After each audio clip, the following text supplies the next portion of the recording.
Cool. Okay, so yes, so you've heard of prepositions. So we have to, from, with, etc. And these usually go at the end of our questions. So for example, where are you from? I'm from Thailand. Jack was afraid. What was he afraid of?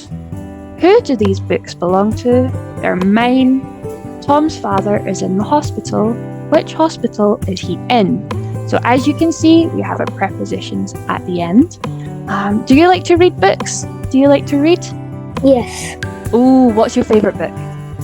How to Train Your Dragon. Yes, How to Train Your Dragon. That's my favourite movie.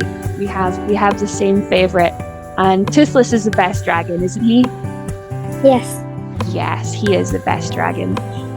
He's great. He can fly super fast as well, which is brilliant. All right.